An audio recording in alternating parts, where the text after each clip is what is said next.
Greetings from the channel again. I hope everyone is doing fantastically. We have some significant news to discuss today since Ripple and the Central Bank of Singapore are taking significant actions that have the potential to permanently alter the XRP ecosystem. I'm referring to the public chain XRPL and the possibility that trillions of dollars could soon be pouring into it. However, we must first handle the short-term noise since, yes, the market recently saw a slight 5% decline following the release of those inflation, which were higher than anticipated at roughly 3.3%. Here's the funny part. The market experiences the same panic whenever inflation data is released that is a bit high. Many people will be moaning in the comments, accusing it of manipulation or saying that cryptocurrency is dead. However, this is only volatility, which we have repeatedly witnessed. For a day or two, the market becomes agitated, traders become overly aggressive, positions are liquidated, and we immediately return to accumulation. That's precisely what's taking place at the moment. In reality, the cryptocurrency market saw liquidations that destroyed over $100 million in the last day alone. That's a reset and not bearish. Zooming out, you can see that this shakeout is exactly like the ones we've seen prior to every significant run. People tend to forget that volatility is not a bad thing. The setup is the problem. In the past, this type of brief decline has been followed by significant gains as the market processes fresh macro data. Furthermore, anyone who has been here for more than a few months knows that XRP isn't one to follow trends for very long. Things change when institutions take over. And that's precisely what's happening with this behind the scenes cooperation with Singapore. Because the infrastructure being developed is the true story, even though everyone is preoccupied with stories about inflation. This video is important because of this, because private bank networks are no longer the only thing that Ripple is concentrating on. We are referring the public XRPL, which is accessible to ordinary investors and which a central bank has acknowledged as a valid infrastructure layer for tokenized assets. People are therefore missing the bigger picture when they become alarmed over a few red candles. The foundation for currently trillions of dollars are being invested. Furthermore, the smart money is already aware of it. As retail panics, they are entering the market through volatility. You are already familiar with this pattern if you have been following XRP since its inception. Panic in the market, a brief correction, and then a quiet buildup by organizations that anticipate the future before others do. This is the time to pay attention, not to stress out, which is why I keep saying it. Let's now discuss what the Singaporean Central Bank actually stated, but because this anon of a crypto collaboration isn't ambiguous. This is Project Guardian, a significant institutional endeavor supported by Singapore's monetary authority. It includes the XRPPL for the public. Yes, exactly. The open public ledger that you and I may see is in addition to Ripple's private network for banks. This is significant since for years it was claimed that the public side of Ripple would not matter and that the private side would handle all institutional use cases.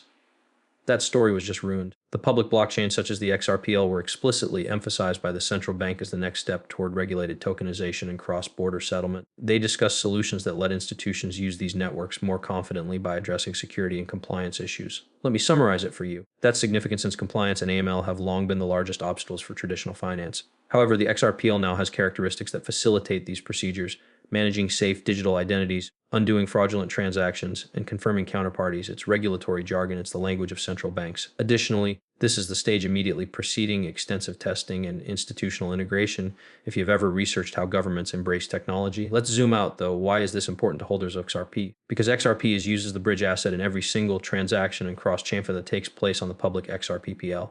That indicates genuine demand rather than hype. We're not discussing conjecture here. Infrastructure is what this is. The central banks are now approving the job that Ripple has been doing for years, covertly partnering with financial companies. Bonds, securities, commodities, and even real estate are becoming tokenized and transferred to public networks. And in the forefront of that movement is the XRPL. This is where things start to go wild. Interoperability, or these networks' capacity to connect across systems, was addressed in Singapore's report. That's precisely why XRP was created. The XRPL is already scalable, quick, and energy efficient. The combination of regulatory confidence and interoperability creates the ideal environment for widespread adoption. The true value is being created here, where institutions can finally use blockchain to operate at scale without worrying about regulatory difficulties, while the majority of retail traders are preoccupied with meme currencies or short-term pumps. For this reason, I continue to assert that XRP is no longer a retail token. The next trillion-dollar wave will be driven by it as it develops into a financial backbone. The situation in Singapore is not an isolated incident, which is where things start to get interesting. It's a component of an international alliance that is subtly laying the groundwork for XRP's future. Let's take a moment to discuss Japan. Long before the current hoopla Ripple had some of its roots there, we're discussing long-standing collaborations with SBI Holdings, one of Japan's biggest financial conglomerates, a business that is practically a part of Ripple's ecosystem. Furthermore, SBI Holdings recently stated that they are not only interested in utilizing Ripple's technology. In XRP ETFs, what they are examining, take a moment to consider that. It says something about how certain institutions are of XRP's practicality and regulatory clarity when Japan, one of the world's most stringent financial regulators, begins talking about an XRP-EF. Add that the fact that the Central Bank of Singapore has integrated public blockchain infrastructure for tokenization, such as XPPL. XRP is at the core of the parallel financial network that the Asia Pacific is creating. This isn't conjecture. These actions are at the policy level. Nations are incorporating blockchain technology at the institutional and governmental levels. And because I see this all over the internet, let's clear up a big misunderstanding. People are debating between the public XRPPL and the private chain of Ripple, as if one negates the other. It doesn't. Those who don't know how corporate integration works are just making noise. Internal bank activities in high security environments for particular use cases are managed by the private chain. In contrast, open liquidity, interoperability, and real-world value transfer across many platforms are handled by the public XRPL. The secret is right here. They are related to each other. This has been said time and time again by Ripple's CTO, David Shores. There is no competition between the public and private chains. They are bridgeable. They can exchange transactions with one another. Liquidity and that source of liquidity are still required for the value that enters the private chain. On the public ledger, that is XRP. Therefore, those who claim that the public XRPPL will not be used are misinformed. The general public value is transferred down the chain, and institutions will use open liquidity pools to settle disputes. Ripple isn't creating two different universes. Both sides rely on XRP as they construct a single ecosystem with several access points. For this reason, the two main themes you'll hear throughout the year are tokenization and interoperability. Singaporean and other central banks are not experimenting for fun. They're getting ready for on-chain transfer of trillions of real-world assets. Additionally, the XRPL is being highlighted as a model network due to the fact that it already addresses the most significant technical issues, including speed, cost, security, and control. You can see how this web is growing now that Singapore and Japan are both connected to Ripple through actual financial ties. Every new collaboration and initiative like Project Guardian serves as a reminder that the time is coming when XRP's usefulness will become inevitable.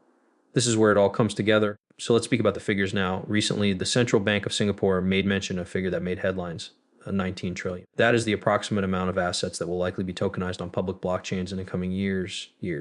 Take a moment to process the information. Bursts, not trillions. The XRP ledger is specifically listed as one of the public networks prepared to manage institutional grade tokenization in that significant change. You are aware of what is going on if you have been observing the macro landscape. The inflation rate is sticky. Institutions are clamoring for quicker, more transparent settlement rails as the old financial system squeaks. Tokenized assets can be handled by XRP's public ledger, but not by traditional systems, and central banks and other significant financial institutions are currently supporting Ripple for precisely this reason. Take a look at what is happening. The SEC versus Ripple case is over. With the achievement of regulatory certainty, Ripple is now free to grow internationally. In the background, ETF registrations for XRP are being silently prepared, particularly in Asia and Europe, where regulatory frameworks are more lenient and transparent than in the US. When the first ETFs are approved, it's the ideal environment for a liquidity boom. I want you to consider here, institutions invested billions of dollars in Bitcoin ETFs almost immediately after their inception. A significant demand shock would result from the same method applied to XRP, and one that just retail speculation this time. We are discussing the allocation of capital to a cryptocurrency that genuinely has used by regulated funds, corporate treasuries, and governmental entities. Therefore, the clamor about price declines or transient volatility is meaningless. People who comprehend the long-term principles are aware that these short-term fixes are only preparations for areas of higher accumulation. The smart money is quietly preparing for the multi-year flood of tokenized capital flows while impatient traders are freaking out at 5% pullbacks. Ripple is also fully aware of what is about to happen. There was little excitement behind the $500 million investment spearheaded by Citadel and Fortress. It was a sign. In this market climate, Ripple's $40 billion corporate valuation indicates that institutions aren't placing bets on hype. Infrastructure is the thing they're betting on.